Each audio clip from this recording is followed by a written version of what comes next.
السلام علیکم ناظرین، ہمارے علاقے کی مشہور روحانی اور سماجی شخصیات کے سلسلے کی قسط نمبر 1 میں میں ہوں محمد منصب خان اوان، ڈویژن سرگودا، ڈسٹرکٹ خوشاب، موضع ناڑا، بستی شیر والی۔ آج ہم بات کریں گے ہمارے علاقے کی ایک ایسی روحانی اور باوقار شخصیت کے بارے میں جنہوں نے اپنی زندگی میں ایسے نقوش چھوڑے جو آج بھی لوگوں کے دلوں میں زندہ ہیں۔ اگر آپ ان کی مکمل زندگی کے دلچسپ اور سبق آموز واقعات جاننا چاہتے ہیں تو ویڈیو کو آخر تک ضرور دیکھیے گا۔ سامعین و ناظرین، آج ہماری منتخب شخصیت کا نام ہے حضرت مولانا سید امیر اجمیری رحمۃ اللہ علیہ۔ پیر طریقت استاد العلماء حضرت علامہ مولانا سید امیر علوی اجمیری استانہ عالیہ چپڑ شریف ضلع خوشاب کے ایک جلیل القدر عالم دین اور صاحب نسبت بزرگ گزرے ہیں۔ آپ حافظ غلام رسول رحمۃ اللہ علیہ کے فرزند ارجمند تھے۔ بوقت وصال آپ کی عمر مبارک تقریباً 97 برس تھی، جس سے قرین قیاس ہے کہ آپ کی ولادت 1290 ہجری بمطابق 1873 میں ہوئی۔ آپ کی زندگی کا آغاز ہی ایک غیر معمولی روحانی اشارے سے ہوا۔ 7 برس کی عمر میں ایک مجذوب نے آپ کو ملتان جانے کا ارشاد فرمایا، چنانچہ آپ شب کی خاموشی میں علم کی جستجو لیے ملتان روانہ ہو گئے۔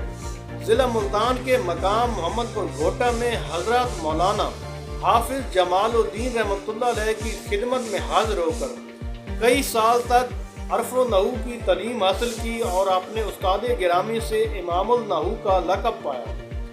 کچھ عرصہ قیام وطن کے بعد دوبارہ ملتان شریف تشریف لے گئے، جہاں غوث عالم حضرت خواجہ بہاؤالدین زکریہ ملتانی رحمۃ اللہ علیہ کے مزار اقدس پر 12 سال تک باقاعدہ حاضری دیتے رہے۔ اسی دوران ایک نابینا مگر نہایت ماہر عالم سے ملاقات ہوئی، جنہوں نے آپ سے اپنے فرزند کو نحو کی ایک کتاب پڑھانے کی درخواست کی اور بدلے میں خود آپ کو دیگر علوم پڑھانے کی پیشکش کی۔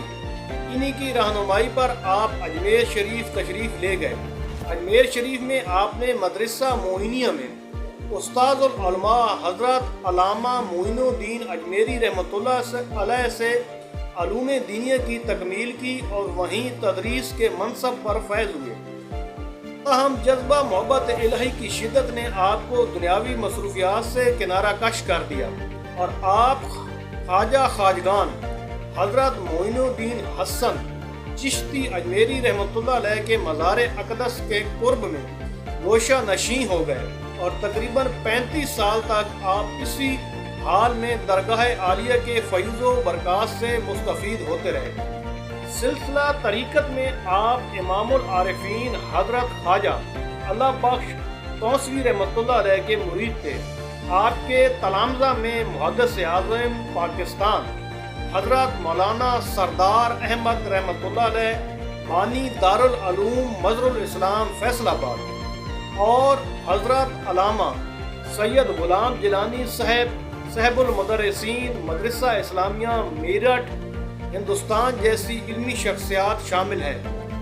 آپ نے دین کی خدمت، اصلاح عقائد اور باطل نظریات کے رد میں متعدد علمی رسائل تصنیف فرمائے، جن میں احلاق الوہابیین، کشف الفتح عن وجہ السما، رسالہ نور، ماء حق نما، مسئلہ وحدت الوجود والشہود، سماع موتا، آداب زیارت، ارشاد الحق، رسالہ حاضر و ناظر، کلمۃ الحق اور کشف الحجاب عن مسئلہ اصال الثواب قابل ذکر ہیں۔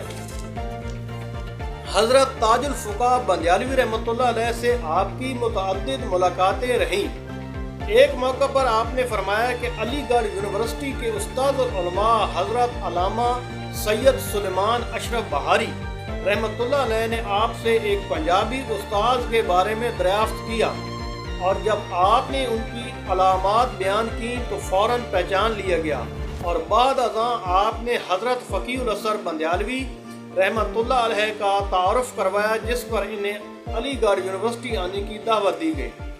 حضرت مولانا سید امیر اجمیری رحمۃ اللہ علیہ کا مکتوب اور حضرت فقیہ الاسر بندیالوی رحمۃ اللہ علیہ کا ذکر خیر۔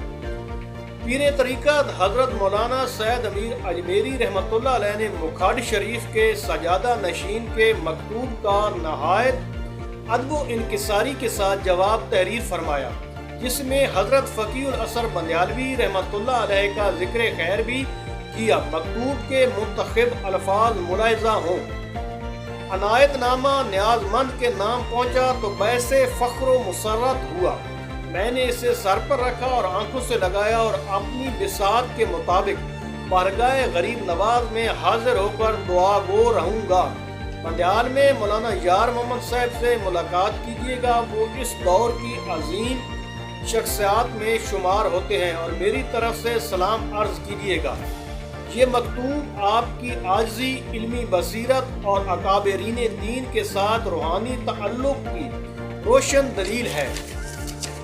قیام پاکستان کے بعد آپ نے حرمین شریفین کی زیارت کی سعادت حاصل کی اور واپسی پر چپڑ شریف کو مسکن بنا لیا، جہاں آپ نے 3 مساجد تعمیر کروائیں اور خوشام میں ایک دینی مدرسہ قائم فرمایا۔ آپ کی کرامت اور عشق رسول صلی اللہ علیہ وآلہ وسلم کا ایک دل نشین واقعہ یہ ہے کہ بظاہر فالج کے باعث آپ گفتگو سے محروم ہو چکے تھے، مگر جب درود پاک پڑھنے کا موقع آیا تو آپ کی زبان مبارک بے ساختہ رواں ہو گئی اور آپ نے صاف الفاظ میں پڑھا، الصلاۃ والسلام علیک یا رسول اللہ والسلام علیک یا حبیب اللہ۔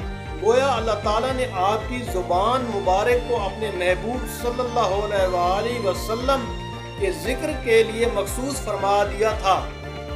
شعبان معظم 1390 ہجری بمطابق 16 اکتوبر 1970 بروز منگل، نماز ظہر کے بعد نوافل کی ادائیگی کے فوراً بعد آپ اس دار فانی سے رخصت ہو گئے۔ آج بھی آپ کا دربار مبارک سلمون شریف میں مرجع خاص و عام ہے، جہاں لوگ روحانی سکون، رہنمائی اور فیض و برکات حاصل کرنے کے لیے حاضری دیتے ہیں۔ بشکریہ صاحبزادہ پروفیسر ڈاکٹر محمد ساجد محمود نظامی و محمد شاہد ظفر بندیالوی صاحب۔ اسی کے ساتھ اجازت چاہوں گا۔ اگر ویڈیو اچھی لگی ہو تو دوسروں کے ساتھ شیئر کیجیے گا، اور دعاؤں میں یاد رکھیے گا۔ زندگی رہی تو پھر ملیں گے کسی اور شخصیت کسی اور سلسلے میں۔ اللہ حافظ۔